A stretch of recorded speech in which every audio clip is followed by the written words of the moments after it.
அன்பான இனிய உறவுகளுக்கு வணக்கம்ங்க. இங்கே சாரதா என்ன பண்ணுறாங்க, தான் 2 பொண்ணுங்களும் ஒத்த கால்ல நிற்கிறாளுங்க அப்படிங்கிறத நினச்சி ரொம்ப வேதனைப்படுறாங்க.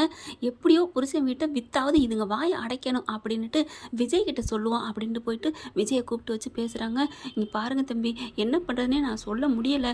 இவளுக்கு 2 பேரும் வீடை விற்றே ஆகணும்னு சொல்கிறாளுங்க தம்பி அப்படிங்கிறாங்க. ஆமாம் அத்தை, காவேரியும் சொல்லி ரொம்ப ஃபீல் பண்ணா. இப்போ என்ன பண்ணலான்னு எனக்கு ஒரே குழப்பமாக இருக்கு அத்தை. இல்லை தம்பி, இதுக்கு குழப்பமே வேலை இல்லை. என்ன அத்தை, நான் ஏதாவது பண்ணணுமா அப்படிங்கிறாங்க. நீங்கள் ஒன்றே ஒன்று பண்ணணும். என்ன, காவேரியை இதுக்கு சம்மதிக்க வைக்கணும் அப்படின்னு கேட்க, ஐயோ அத்தை, என்ன உங்கள் பொண்ணை பற்றி உங்களுக்கு தெரியாதா என்ன? எல்லா விஷயத்துலையும் நான் சொன்னால் கேட்பா. ஆனால் இந்த வீடு அப்பான்னா உயிர்னு உங்களுக்கு தெரியாதா அத்தை அப்படிங்கிறாங்க. தெரியும் தம்பி, ஆனாலும் நான் சொல்கிறேன், கொஞ்சம் தப்பாக எடுத்துக்காதீங்க. தயவு செஞ்சு ஏதாவது பண்ணி அவளை சம்மதிக்க வைங்களேன் அப்படின்னு சாரதா கெஞ்சி கேட்குறாங்க. வேறு வழியே இல்லை, என்ன பண்ணுறதுன்னு தெரியாமல், சரிங்க அத்தை, நான் எப்படியாவது அவளுக்கு தெரியாமல் ஏதாவது பண்ணுவோமா அப்படிங்கிறாங்க. எப்படி எப்படி தெரியாமல் பண்ண முடியும்? அதெல்லாம் நீங்கள் விடுங்க, என்கிட்ட விடுங்க. அந்த வீடு ஏதாவது பண்ணணும், அவ்வளோதானே, விடுங்க அதோட அப்படிங்கிறாங்க. அவங்களுக்கு ஒன்றும் புரியலை. சரி தம்பி, நீங்கள் எது செஞ்சாலும் கரெக்டாக இருக்கும் அப்படின்னு விட்டுறாங்க. அடுத்து பார்த்தா விஜய் என்ன பண்ணுறாங்க, இதை எப்படியாவது நம்ம அடுத்த ஆளுக்கு விற்க விடக்கூடாது அப்படின்னு சொல்லிட்டு மாஸ்டர் பிளானை போடுறாரு. இங்கே காவேரி எப்படியாவது இவங்களுக்கு சொல்லாமல் கூட்டிகிட்டு போயிடணும் அப்படின்னு சொல்லிட்டு இங்கே கங்கா யமுனாக்கிட்டலாம் பேசிடுறாங்க. காவேரிகிட்ட எதுவும் சொல்லாதீங்க, அங்கே போய் நம்ம பதியையில் மட்டும் பார்த்துக்கிட்டா போதும், நம்ம ஆளை வச்சு அங்கே வித்துடலாம், நிறைய பேர்கிட்ட சொல்லியாச்சு அப்படிங்கிறாங்க. கங்காவுக்கு சந்தோஷம் தாங்கலை. யமுனா, என்னடி விஜயே இப்படி பண்ணுறாரு? பரவாயில்லடி, காவேரி சரின்னு சொல்லாட்டியும் இங்கே அவர் புருஷனாவது சரிங்கிறாரே. எப்படியோ யார் விற்று கொடுத்தா என்ன, எவங்க விற்று கொடுத்தா என்ன, நமக்கு தேவை பணம், விடுக்கா, கவலையை விடுக்கா அப்படின்னு சொல்லிட்டு ரொம்ப சந்தோஷப்பட்டுக்கிறதுங்க. அடுத்து சாரதா என்ன பண்ணுறாங்க, காவேரி, நான் கொடைக்கானல் வீட்டுக்கு போகலான் இருக்கேன்டி அப்படிங்கிறாங்க. எதுக்குமா திடீர்னு?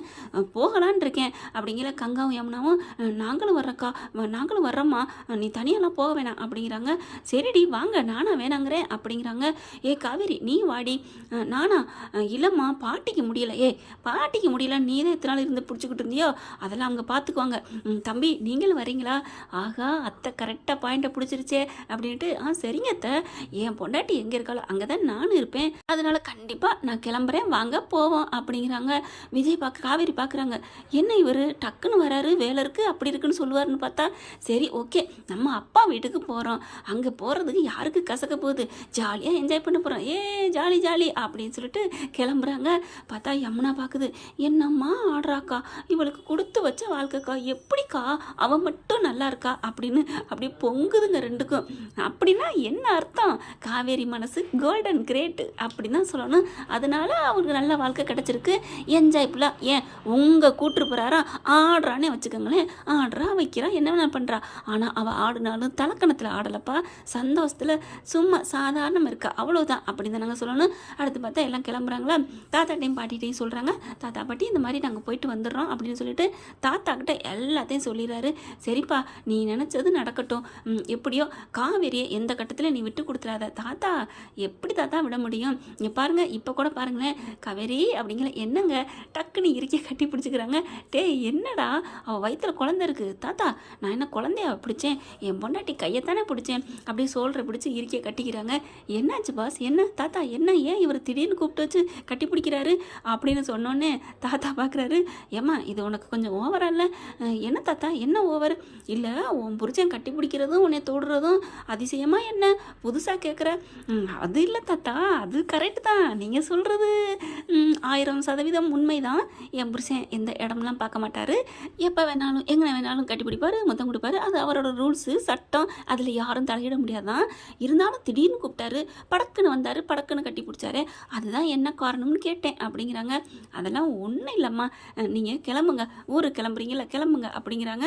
அடுத்து கார் எடுத்துகிட்டு போகிறாங்க. சாரதா, யமுனா, கங்கா எல்லாருமே. வேறு வழி இல்லை, நீ காவேரி தயவில் போய் தாண்டி ஆகணும்னு தோணுது.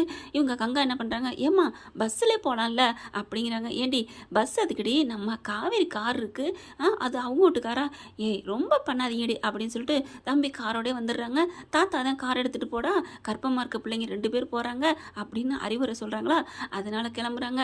காவேரி முன்னாடி உட்காந்துக்கிறாங்க, இவங்க 3 பேரும் பின்னாடி உட்காந்துக்கிறாங்களா. அப்படியே பார்க்குறாரு. அப்படிங்கிறாங்க.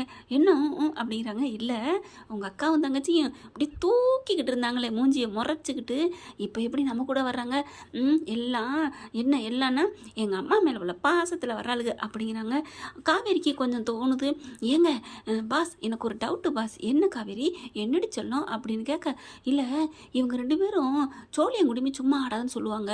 நம்ம ஊருக்கு நம்மளோட வர்றாங்கன்னா அங்கே ஏதோ வீட்டை பற்றி விற்றுப்படலாம், வீட்டுக்கு ஏதாவது பிளான் பண்ணிட்டு தான் வருதுங்கன்னு நினைக்கிறேன். ஏன்னா இதுங்களாம் சும்மாலாம் போகாதுங்க பாஸ் அப்படின்னு கேட்க, ஐயோ கரெக்டாக கணிக்கிறாளே யாரோ கொலர் பொண்டாட்டி அப்படின்னு சொல்லிட்டு, அது ஒன்றும் இல்லடி தங்கம், அவங்க வாட்டுக்கு வர்றாங்க, என்ன நினச்சிச்சுகளோ ஏது நினச்சிச்சுகளோ வர்றாங்க, வந்தால் வந்துட்டு போட்டோம், நமக்கு ஒரு பயமும் இல்லை, நீ ஏன் பயப்படுற? நம்ம வீடு அடுத்த ஆளுக்கு விற்றா தானே, நான் விட மாட்டேன்டா, நீ கவலைப்படாதடா. என்னமோ பாஸ், நீங்கள் இருக்கீங்க தைரியத்தில் தான் நான் நிம்மதியாக தூங்க போகிறேன். என்னது தூங்க போறியா? என்ன, நான் கார் ஓட்டிகிட்டு வரேன், கார் ஓட்டுற பக்கத்தில் இருக்கிறவங்க தூங்கக்கூடாது. இந்த கதை நல்லா இருக்கே. என்ன பாஸ், எந்த உலகத்தில் இருக்கீங்க? கார் ஓட்டுறவங்க பக்கத்தில் இருந்தால் தூங்கக்கூடாதுன்னு. இது ரூல்ஸ் டி. என்னப்பா ரூல்ஸு? மீறினா என்ன பண்ணுவீங்க? கேஸ் போட்டுருவீங்களா? கேஸ் இல்லடி, நான் பாட்டுக்கு உனக்கு உன் தூக்கத்தை பார்த்து நானும் தூங்கி, இல்லை நீ தூங்குற அழகில் ரசித்து, ஒருவேளை நான் வண்டியை கொண்டு எங்கேயாவது விட்டா உள்ளுக்குள்ளே பாரு 3 பேர், காருக்குள்ளே யார் 5 பேர் இருக்கிறோம், 5 பேரை விட எத்தாப்புல மோதி யாராவது வந்து அவங்களுக்கு ஏதாவது ஆயிடுச்சுன்னா நான் ஒரு சோசியல் சர்வீஸோட தான் நான் சொல்கிறேன், நீ தூங்காத அடிச்சிடலாம் அப்படிங்கிறாங்க. நீங்கள் போங்க மாமா, உங்களுக்கெல்லாம் இப்போ என் மேலே பாசமே இல்லை, ஏண்டி தாயி ஏண்டி சொல்கிற அப்படின்னு கேட்க, இப்போ என்ன இந்த மாதிரி நேரத்தில் நீ தூங்கிக்கிட்டே வாடி காவேரி, வயிற்றுல பாப்பா இருக்குது அப்படி இப்படின்னு நீ ஏதாவது சொல்லணும், அதை விட்டுட்டு தூங்காதன்னு சொன்னால் என்ன அர்த்தம் அப்படிங்கிறாங்க. ஓ பயப்புள்ள பாயிண்ட்டை பிடிச்சிருச்சே, சரிடா நீ தூங்கு, நான் மாமா ஓட்டிகிட்டு வரேன் அப்படின்னு சொல்லிட்டு வண்டி ஓட்ட வராங்க. இவங்க அவங்களும் பின்னாடி எல்லாரும் தூங்குறாங்க. இங்கே காவேரி தூங்க போகிறவங்க என்ன பண்ணுறாங்க, அவங்களுக்கா தோணுது, பாவம் இல்லை மாமா அப்படின்னு சொல்லிட்டு திரும்பி பார்க்குறாங்க. எல்லாம் தூங்குதுங்க.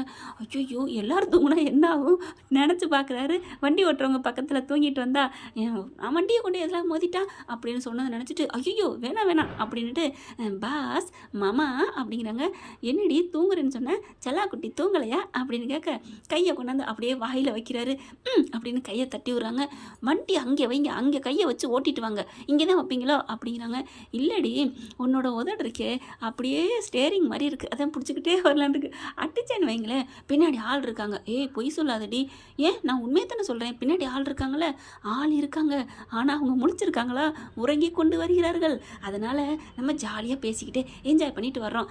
அப்புறம் தூங்கலையா மேடம் அப்படின்னு கேட்க, தூங்கத்தான் போனேன், அப்புறம் ஆனால் தூக்கம் வரலன்னு சொல்லக்கூடாது, நீங்கள் தான் பாவம் போனால் போயிட்டு போகுது, உங்களுக்கு கம்பெனி கொடுக்கலான்னு முழிச்சுக்கிட்டு வர்றேன். ஆஹா பக்கி, தூக்கம் வரலைங்கிறத எப்படி சிம்பாலிக்காக சொல்கிறத பாரு. அருவக்கலர், எனக்கு தெரியாது நினச்சியா, உனக்கு தூக்கம் வரல அவ்வளவு தானே. ஹலோ என்ன நினச்சிட்ருங்க, நான் கொரட்டை விட்டு கூட தூங்குவேன், தூங்கட்டுமா தூங்கு அப்படிங்கிறாரு. உடனே டக்குன்னு கண்ணை முடிக்கிட்டு கொரட்டையை விடுறாங்க. சிரிக்கிறாரு. நடிக்காத, தூங்குற மாதிரி நடிக்கிறவங்கள எழுப்பலான்னு சொல்லுவாங்க, ஆனால் நீ தூங்குற மாதிரி நடிக்கிற பாரு, ஐயய்ய அப்படிங்கிறாரு. அதுக்கப்புறம் சும்மா விடுங்க மாமா, உங்களுக்கு அதை நான் கண்ணை முழிச்சேன் போதுமா அப்படிங்கிறாங்க. அப்படியே ரசித்து பாட்டு பாடுறதும் பேசுகிறதும் அவ்வளோ அழகாக இருந்து 2 பேரும் அப்படி தான் வராங்க. இதை பார்த்துட்டு சாரதா பூரிச்சு போகுது, அப்படியே பூத்து கண்ணுக்குள்ள ஒத்தி வச்சுக்கிறதுங்க. அவ்வளோ ஒரு சந்தோஷப்படுதுங்க. பொம்பளை பிள்ளை மருமையங்கிட்ட சந்தோஷமாக வாழ்கிறத அதுவும் கண்ணால் பார்த்தா எந்த அம்மாங்க சந்தோஷப்படாது.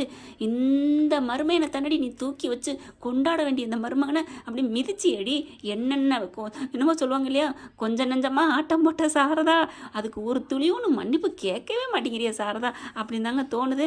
ஓகே ஃப்ரெண்ட், பார்க்கலாம் இதன் தொடர்ச்சி அடுத்த பகுதியில். இந்த பதிவு உங்களுக்கு பிடிச்சிருந்துச்சுன்னா உங்கள் பொண்ணான கையில் ஒரு லைக்கை போட்டு சப்ஸ்கிரைப் பண்ணிடுங்க. Thank you friends.